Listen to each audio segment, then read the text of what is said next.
This is letter 8 on justice. Alice, please. Yes, well, so welcome.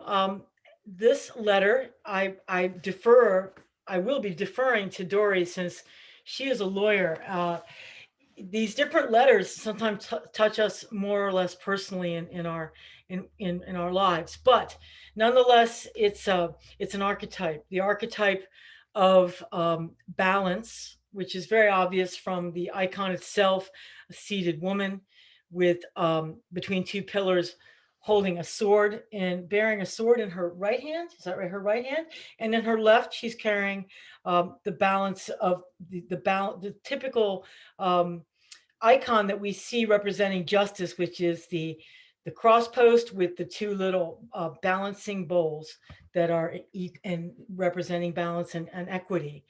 I would say the theme of the card is ultimately about conscience when it comes to the personal application of this card to our own consciousness. It is about conscience.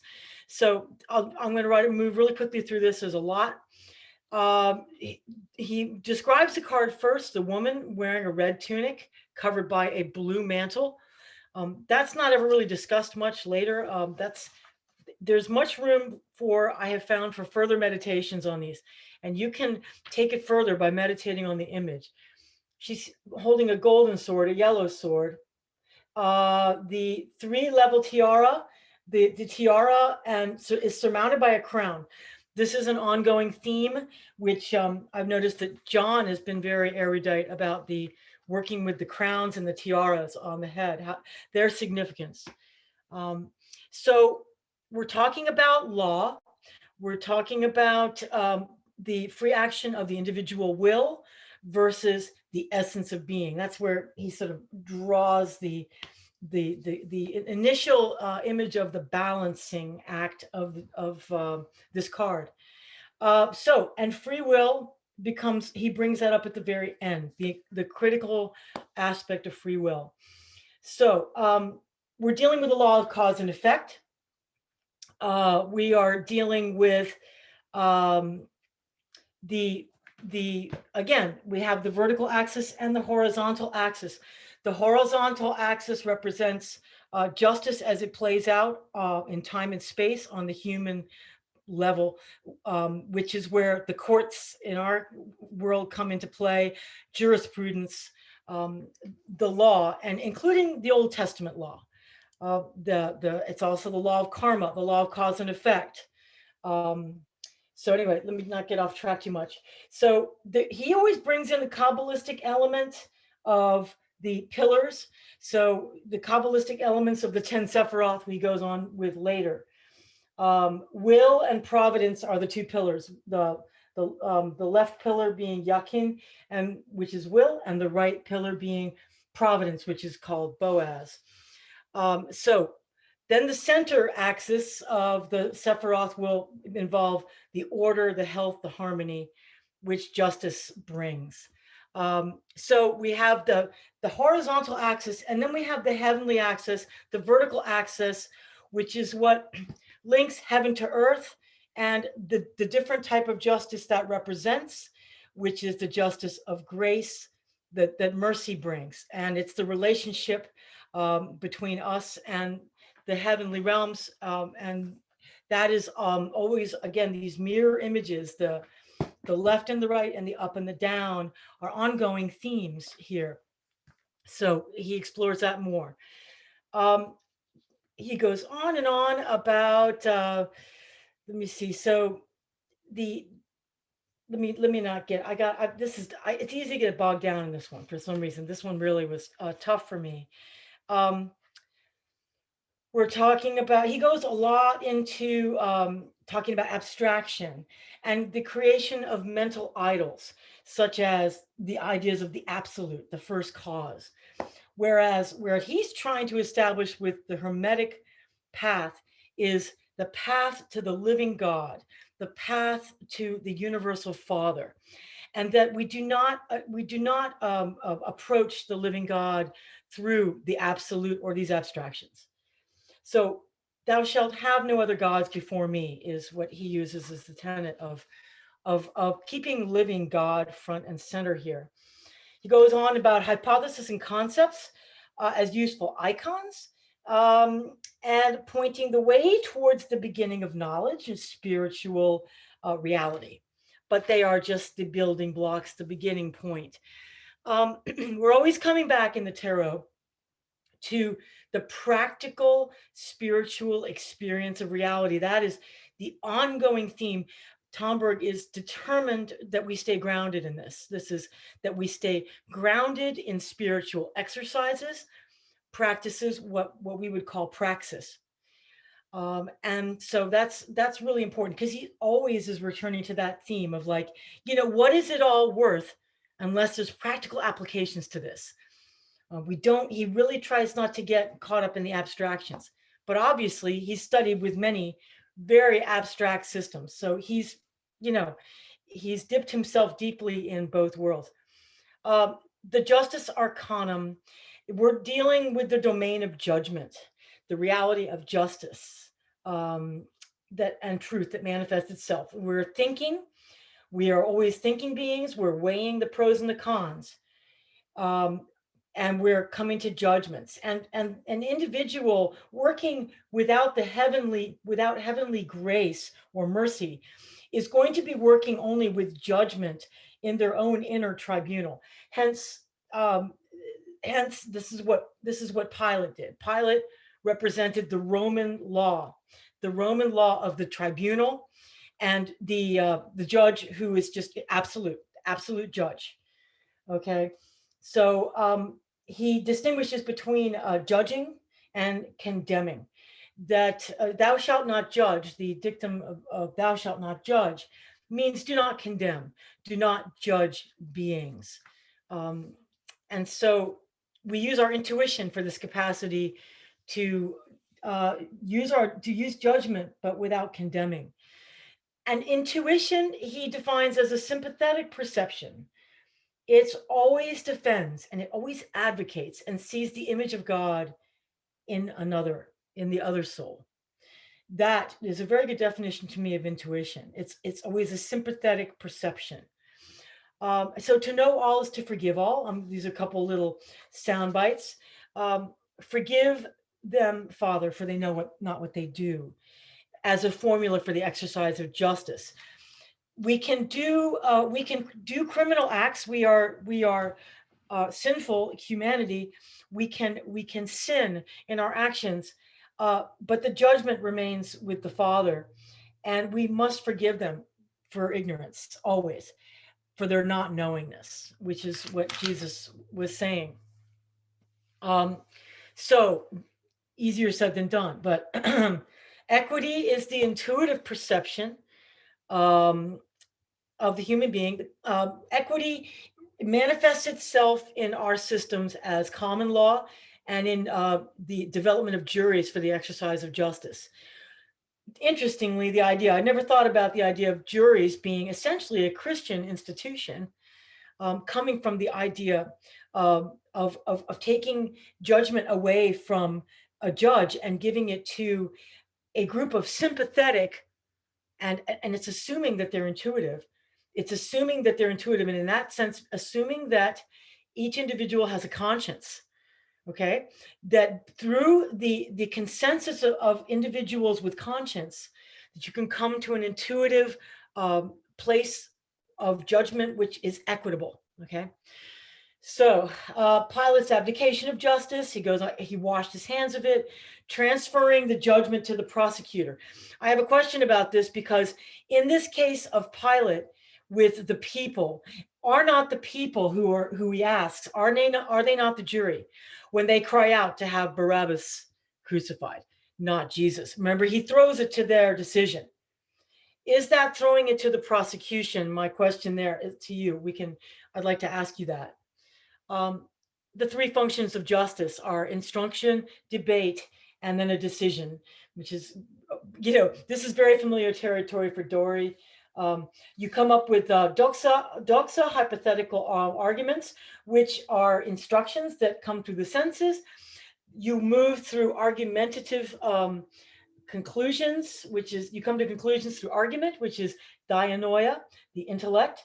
And thirdly, we work with intuition, perception, the episteme, which is where the equity and decision by a jury comes in through intuitive perception. Um, he goes on a big talk about the Sephiroth.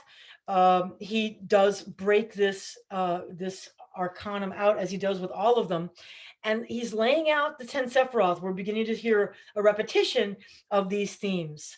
So and I've always been struck by the left and right pillars, of the left pillar of severity, the right pillar of mercy, and what those are composed of. Mercy is the right pillar is composed of chokmah, wisdom, chesed, which is mercy, and netzach, which is victory or triumph. On the left is severity, which is bina, intelligence, gebura, which is severity, fear, and chod, the glory and honor. The middle, which is the middle pillar, is crowned by keter, and in the middle is beauty, tiferet, and the foundation is yesod, and the realm, the kingdom is represented by malkut. So this is a system that is a very complex system, but at least I'm glad that that Tomberg gives us chances to reiterate and revisit the ideas of the Sephiroth over and over and over again. Then he goes on to talk about the correlation. We're working with correlation on the horizontal realm, and we're working with subordination on the heavenly to earth axis, heaven to earth axis, subordination and correlation. And he goes into the four planes of emanation, creation, formation, action. I'm going to pick this up to pick up the pace. The individual freedoms are pitted against the universal order on the law of karma, which is the law of karma is that horizontal plane of cause and effect, action, reaction. Okay. And that what comes in here is grace. The justice of grace is the vertical axis, which comes right down. So to me, Jesus Christ represents the law of grace coming in to supersede the law of karma. The law of karma being sort of the Old Testament way. The Old Testament justice is protective, distributive, and punitive. And the New Testament grace is all about grace. The New Testament justice is all about the justice of grace. So the Lord's Prayer is a perfect example, he says, of the instruction of the principle of justice and grace. Cooperation with grace is the way that we receive light. He talks about the gratia gratis data, which is, the light from the sun. It's just a give. This is a given. Everything is given to us. The reciprocity between human efforts and the gifts of grace. That's another thing. We go back and forth. So that goes back to the letter 1, the magician. Effort. Remember, we talk about human effort. This is where that plays in. Human effort, playing with the gifts of grace, which are showered upon it. Gratia gratis data. Okay, so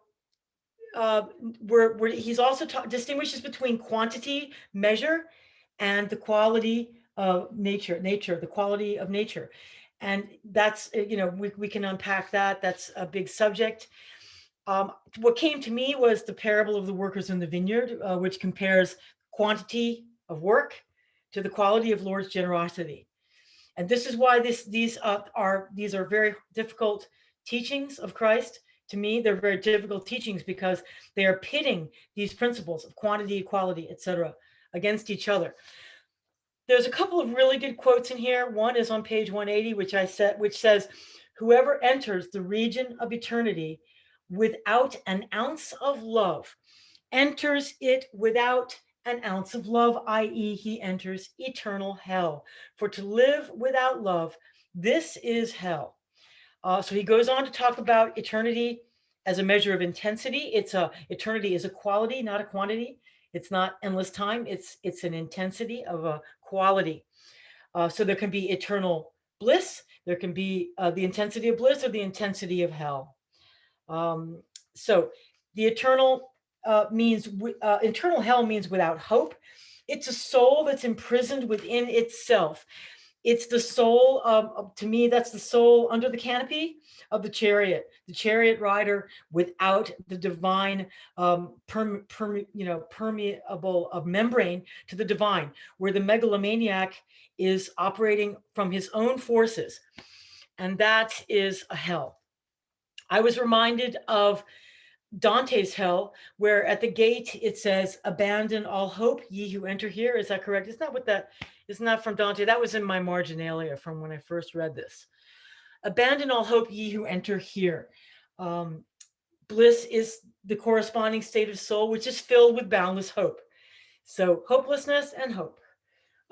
He talks about the Gethsemane experience, the mystery of the Gethsemane experience as the experience of hell and the victory over hell. This is really amazing stuff. The Gethsemane story has always fascinated me. I wanted to connect it to this Netzach, which is triumph, the principle of Netzach.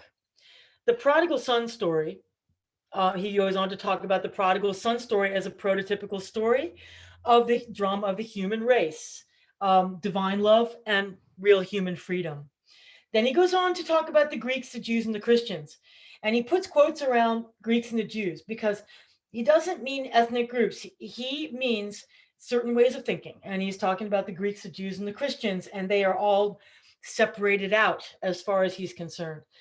So on and on. Then there's a quote on page 183 I really liked.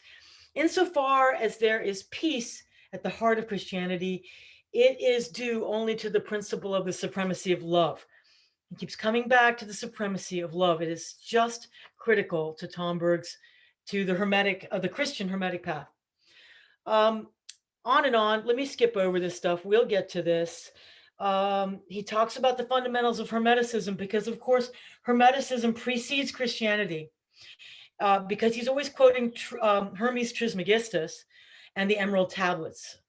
So it's going back to what the system of Hermeticism is and defining it again, which is a philosophy which is guided by a love of God and is not tainted by cravings for unprofitable knowledge. I think that's a really good definition.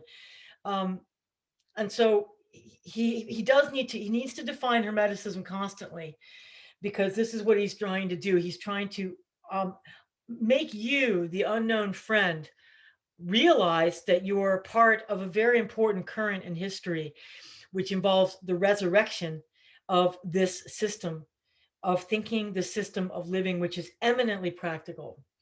The role of the will through the millennia to build the body of philosophy. He goes on about curiosity, usefulness, glory of God. Okay, we can unpack that. By the way, Bach always signed all of his pieces, all of the music that he wrote was always signed to the glory of God.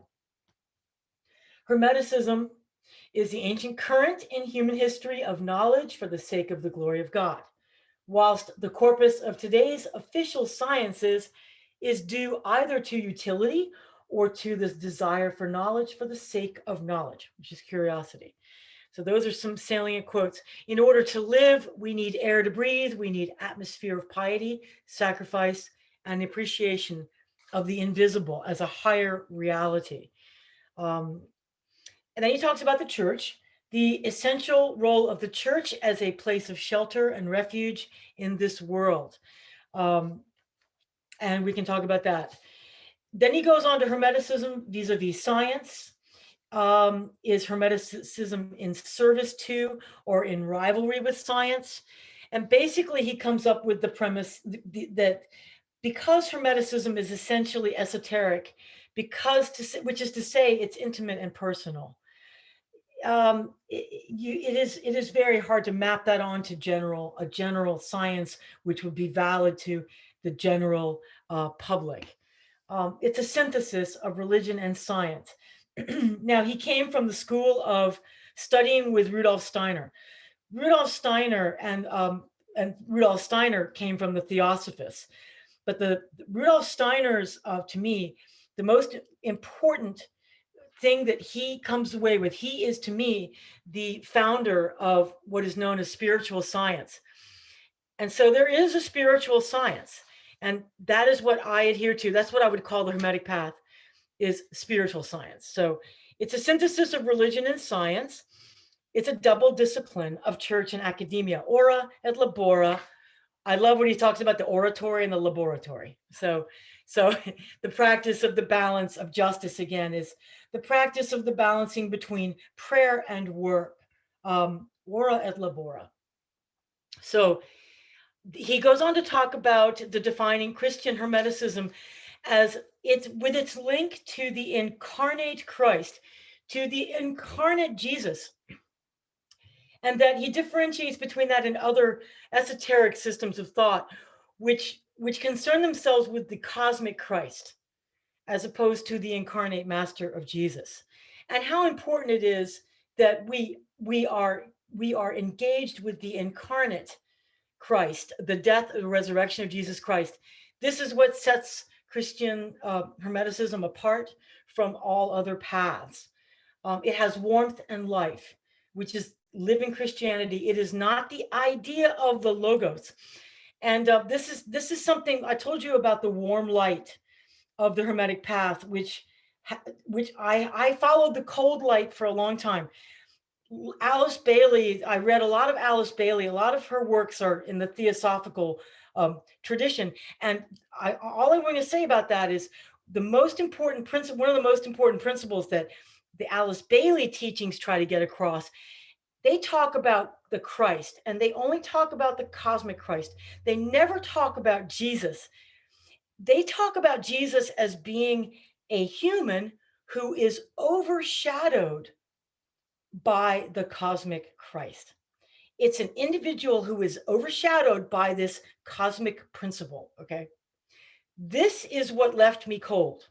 This left me cold. And this is why I walked away from all of the theosophical and the other esoteric movements, because that is where I draw the line. It is not. Jesus is man and divine in one being, indivisible in one being. And this is what sets apart. And this is what I think Tomberg's getting at. And that sacred magic is instrumental to this. He talks about sacred magic yet again. We're getting used to the word magic, I hope, understanding what that is. He talks about the alchemical furnace. Okay, that's very interesting.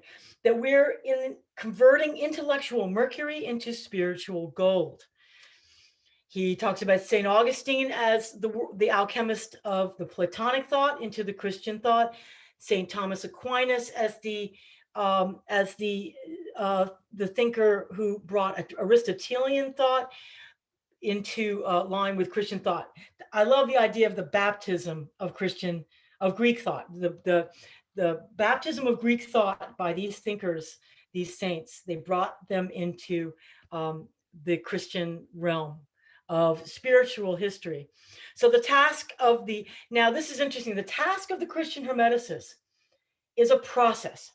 And so that's very interesting. He makes the point that it's not a fact of history to be a Christian Hermeticist, is a process. And he distinguishes between Renaissance and resurrection. That Renaissances are just Renaissances of different schools of thought, different schools of teachings or art or philosophies or whatever. They come and they go. They can be reborn in our consciousness, but that the revivification of Christian spiritual history depends on the premise of I am the resurrection and the life.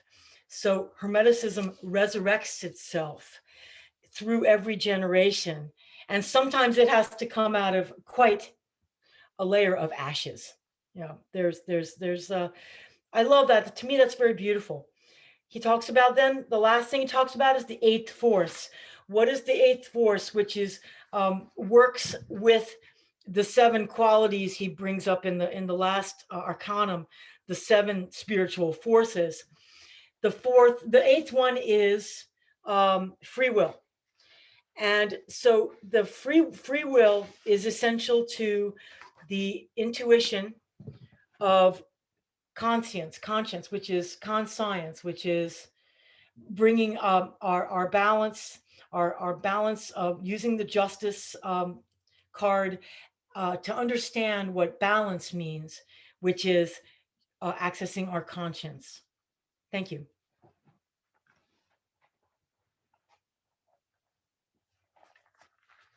I did my best. It was a tough one for me.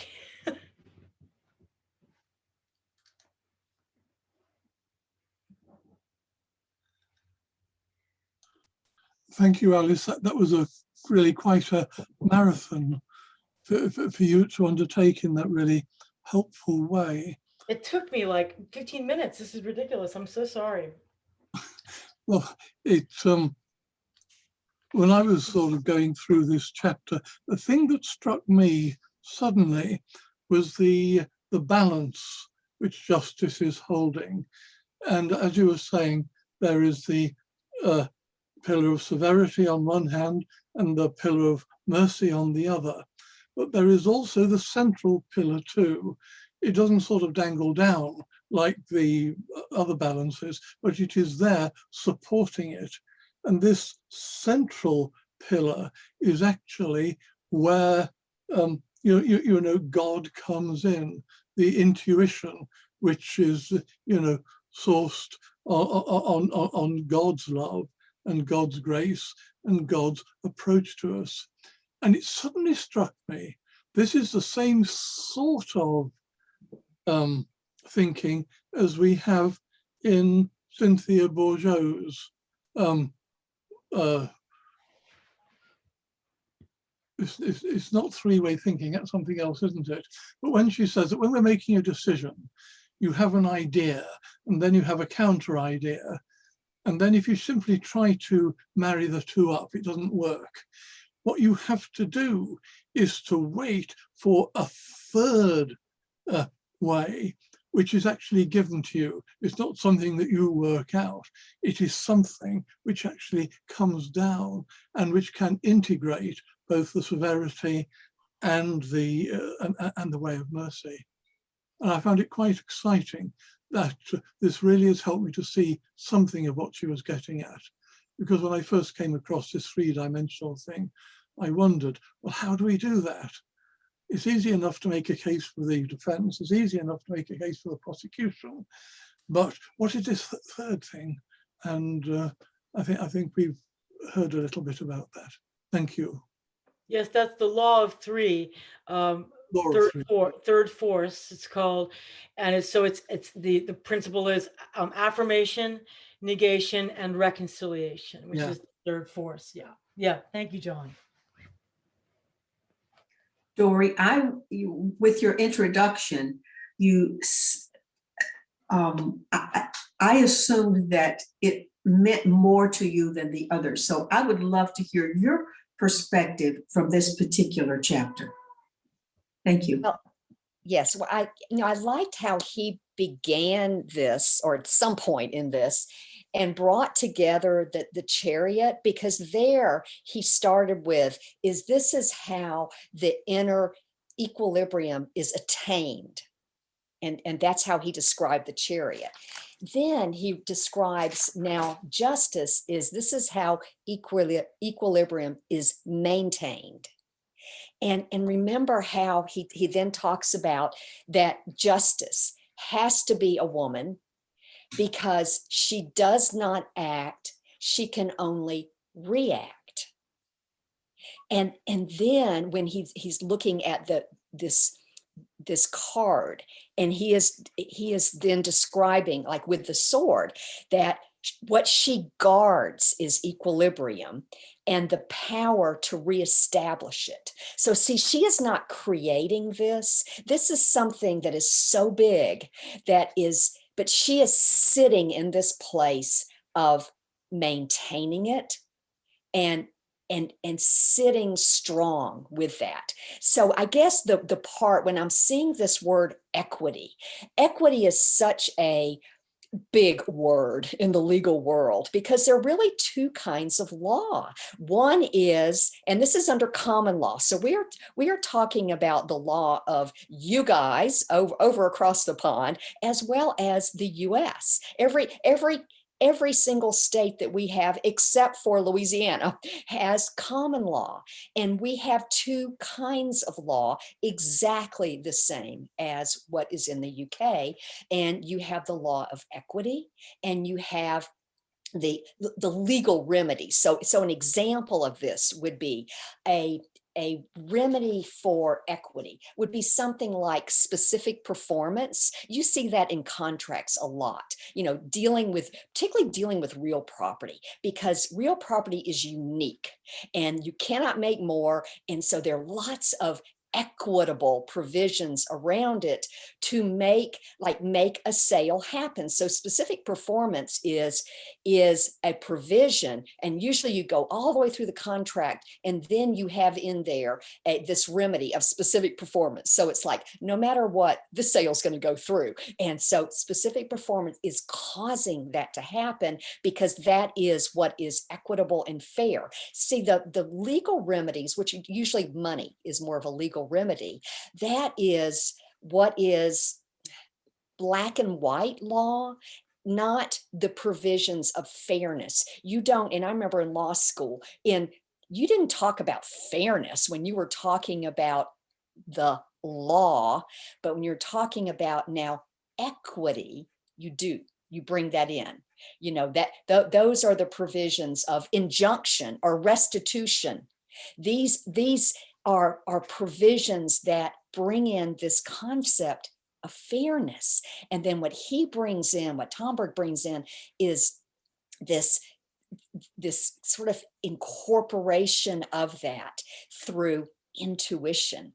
So you're seeing this as just kind of a direct line to our creator with this. So to see that connection with equitable remedies versus legal remedies, those are very different. They operate together. And then when Alice talked about the parts about the kind of the three parts, and think of what you see on TV, instructions. So instructions to a jury, and then you start out with two strong advocates, and this is the basis of our legal system. Two strong advocates, that what do is they mete out the truth. So out of a strong advocate for the prosecution, a strong advocate for the defense, what comes out is the truth. And that is then married with intuition. So that may be more than you wanted to hear, but that's what I am hearing from this, is this wonderful position of reacting, not acting, but sitting strong and holding that place for justice. Thank you. I love the idea that equity, or what I would call an intuitive sense of fairness, is actually built into the legal system. Mhm. I love that. Yeah. That is the essence of mercy.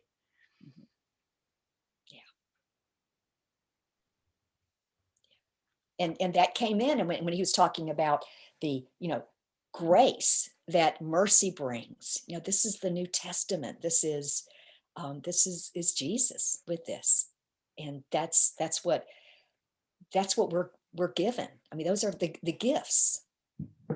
And I would say that, like, the work that whenever human effort works to achieve mercy. In other words, whenever human effort is in alignment with mercy, as opposed to severity or engendering fear or dominance or glory for the self, whenever the human consciousness is in good faith working for mercy, that it invites a showering of grace which is, again, qualitatively and quantitatively just innumerably more infinite than the mere act of aligning with mercy will invoke grace from the heavenly realms and from the abundance. And this is where, to me, the abundance of God the Father's beneficence comes in. And I've always found that to be just a very beautiful a beautiful thing. And think about how much in our culture we're taught the opposite. We're taught to think in terms of scarcity. We're taught to think that everything is scarce and everything is just on the, human, it's retribution, it's the distribution, it's the divvying up of a limited bit, which is what you're talking about with real estate, divvying up something. But the idea of equitable, finding fairness is bringing in that third force, that reconciliatory force. It's completely heavenly force. I love that. Well, he also talks about that we're not free when we judge or act according to our character or our temperament. So we can't do it. We can't do it ourselves. We have to be an open conduit to that. I really liked that when he talks about ignorance. Mm. And I was try and bring in some kind of local knowledge. So there's the Irish theologian John Scotus who says that ignorance is wisdom, and by kind of drawing upon ignorance, your perspective just multiplies immediately. You go from having a small perspective and then ignorance just goes. I think it sort of saw the similarity in this.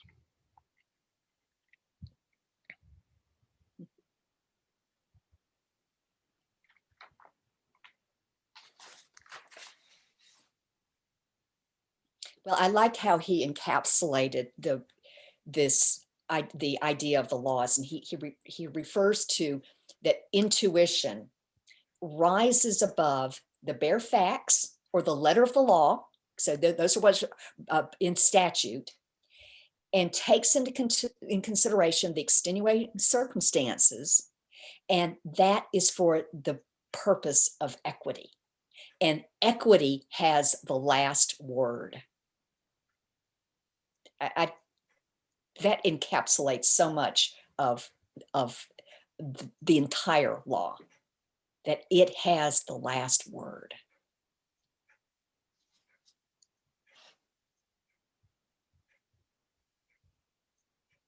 Again, is that it has the supreme pure position on the top of the triangle with that reconciliation, that force of reconciliation. There is a dance between, in the law of three, there's the perichoresis, Father, Son, and Holy Spirit. There's that dance that's reiterated, but ultimately it all stems from the Father and what emanates from the Father. And he talks about the different planes. He talks about the emanation plane, the plane of, creation, the plane.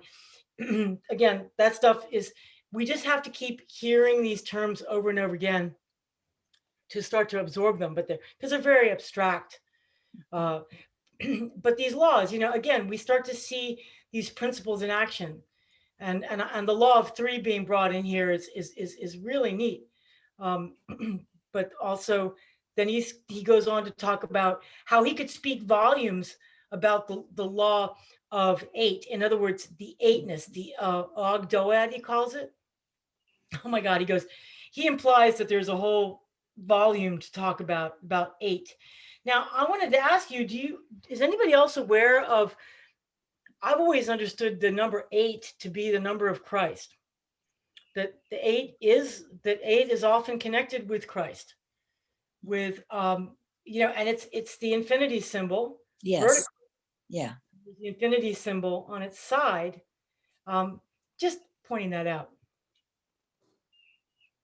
Yes. Well, I'm not sure that I'm familiar with 8 necessarily being associated with Christ, but as an Enneagram 8, I'm happy to receive that. I'm reticent to ever admit that, because now everything I say is going to come to you through that filter, and you're going to question my motives at every end. But it was interesting to recognize that justice is the 8th Arcanum here, because I think that as far as it aligns with the I think it aligns with the Enneagram 8 in a lot of ways, that I thought was interesting. What's the Enneagram 8? Remind us, Mark. The challenger, I believe, is. If you think Donald Trump, The challenger. Right. Yeah. Maybe but also probably not necessarily a healthy 8, that one. no, Um, but also Martin Luther Well, King au Jr. contraire, he is a healthy 8. Absolutely. Right. But yeah, also Martin Luther King Jr. was an 8. yeah. I So thought if, about I think it's a Martin Luther King who says that justice is love in public. Mm. I think I thought about that. mhm. Justice is love in public. That's great. Mhm. This for me was one of the more difficult letters, maybe, and it could be just because he sort of admits at the end that he could write an entire volume on this, and I think that his thoughts maybe were a little more scattered than they are in some of the other letters, or he was just trying to cover a lot of ground. I certainly wasn't necessarily in the greatest space when I read this letter, was just trying to find a little peace. I had just been sitting in a hospital room with a friend of mine who was on suicide watch. And as I was reading through this, I recognized that some of these ideas about eternity being qualitative and the ways in which we experience heaven and hell had just played out before my very eyes. And so it was, it was interesting that I found myself reading through this sort of just in the wake of that experience, because I suspect that I would have read past that piece of this letter, and I don't want to say that I would have just discounted it out of hand, but I suspect that might have been the case had I not just seen the eternity of hell play out before my very eyes, over about a 4.5-hour period, in a hospital room. So that was just personally convicting for me to recognize that I need to take my time with these letters, and suspect that I'll be circling back to them throughout my life. But John, I appreciate the comment that you made about the scale of justice and this grace on which the balance hangs. And I think even just considering the conversation that we've had this morning, I recognize that I'm not sure that mercy would necessarily even have space to balance severity if it weren't for that grace, that vertical axis of grace, I think is what allows for mercy to even be a part of this equation of balance. And also, I was just sitting here looking at the image of her crown, Justice's crown, and the little circle that rests in the center of it seems to just remind me of the pineal gland, and makes me wonder to what degree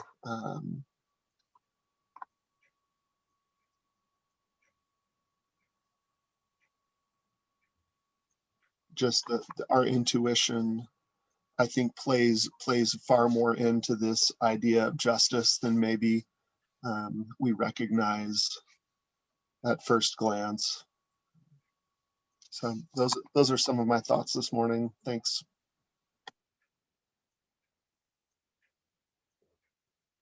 Yeah, it's difficult when we're studying Tomberg because it's like a fire hose of stuff that comes at us. And then you get to the end and go, wait a minute, he didn't even really talk about the crown. And I'm glad you brought that up about I noticed that little circle too. I didn't try to make anything of it. I just thought, I'm going to observe that there's the crown that's on top of the tiara, and then there's this little circle there. Idea that's a pineal gland. Just to bring this back to Michelle, if you're still there, I watched that documentary on tarology. Wow, that's really cool, and I recommend it to you guys. Tarology. You can find it on YouTube. No, you can find it on Amazon. There's a trailer on YouTube. You can find it on Amazon Prime. I'm sure there's access to find it.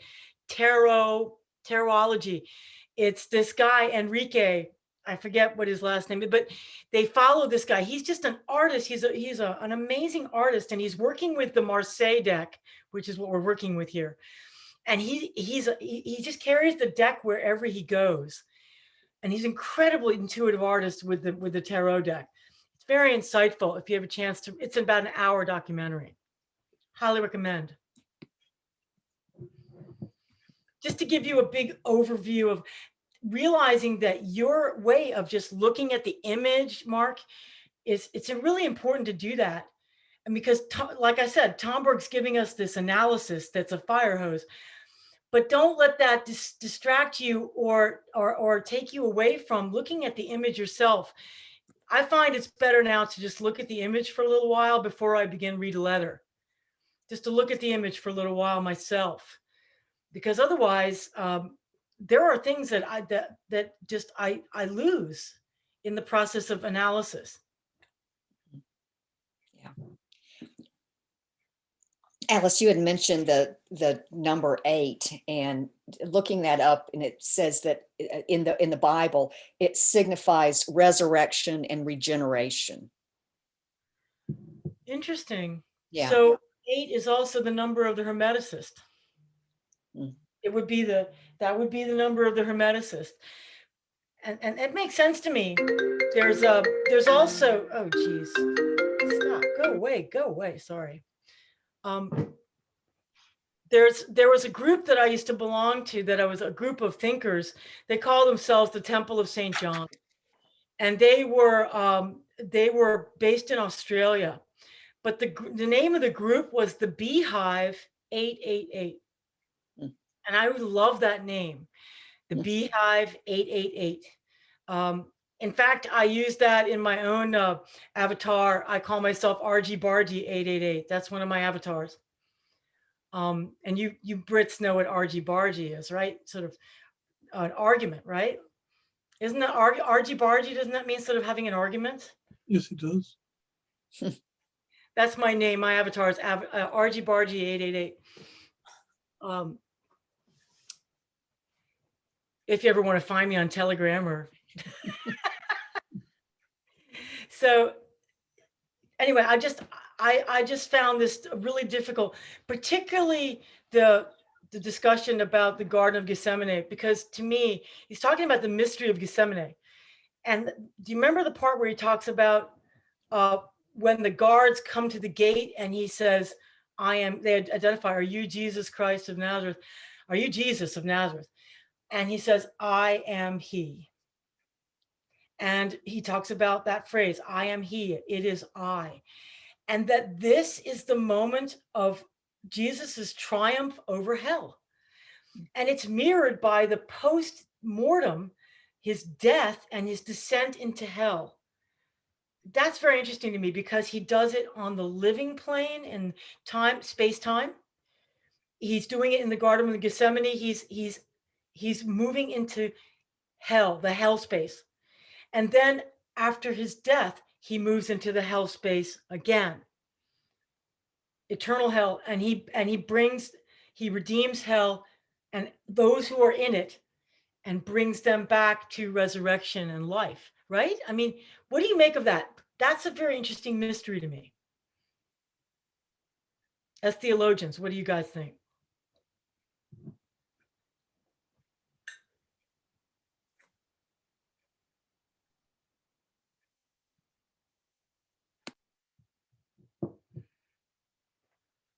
I just saw that as a mirror experience. Maybe again, the Jesus in Gethsemane is on the horizontal plane, is in hell. And then when he's on the cross and he dies, that's the vertical axis of hell. So again, it's that mirroring, you know, he's doing it on both axes at the same, not at the same time, but almost simultaneously.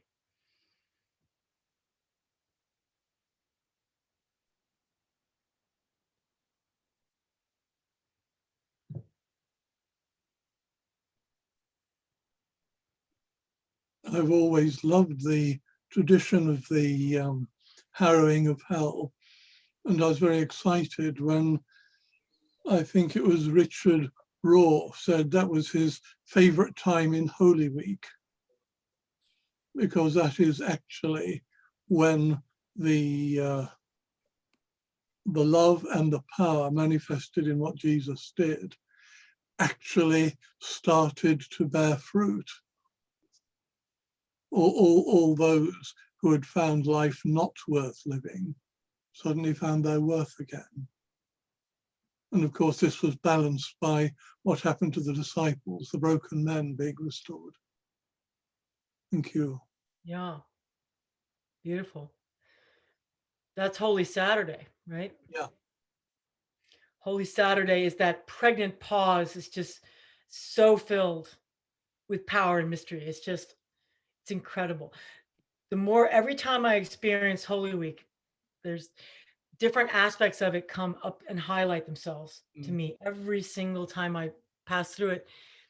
And again, I feel like these are, you know, we're working in time space as humans. We're working on the horizontal axis, but we have access to these sacraments or these very special moments. They are places of initiation for our consciousness. They are places that are in space-time for us to initiate a movement between heaven and earth. And I'm so glad we're actually given these, you know, markers. They're markers on the way. They're little markers. And Tomberg is masterful with that, because he will correlate all of these experiences, the entire experiences, the stations of the cross. You know, Tomberg could unpack that as initiations.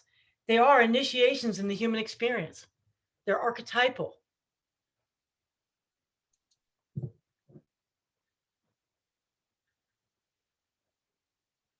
I mean, if you're on the way, if you're on the path, you are going to experience you're going to go through the experience of being persecuted. You're going to go through the scourging. You're going to go through the crown of thorns placed on your head. You're going to go through the entire crucifixion experience, including harrowing of hell, and then the resurrection. That is the Christian path. That is the path in symbols. And that's the path that every single Christian has to go through.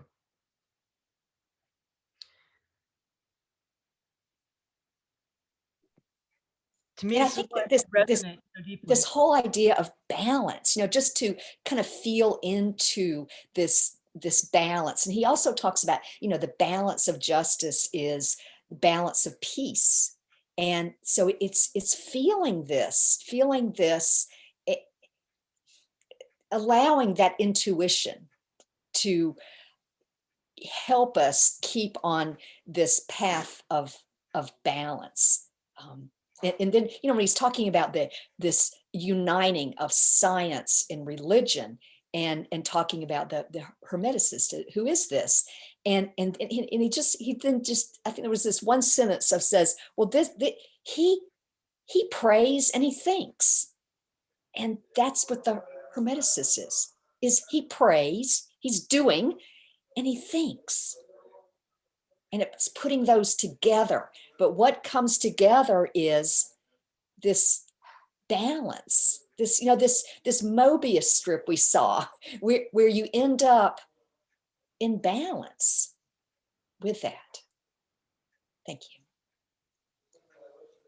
So if you work with your conscience, and if you work with the forces generated from human effort to access your conscience and be in alignment with mercy, you're given grace. And that to me is where peace comes in. That's where peace. So if you've made a choice of conscience, you know you've made a choice of conscience. It's in alignment with heavenly grace, with heaven, with mercy. If you've done that, you've done your due diligence in any given situation, right? Like if I were a judge on a bench, I would always hope to be able to work with my conscience and not with other forces.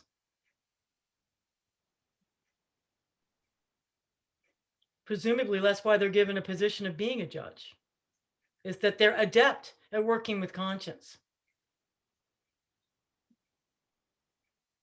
And that creates peace.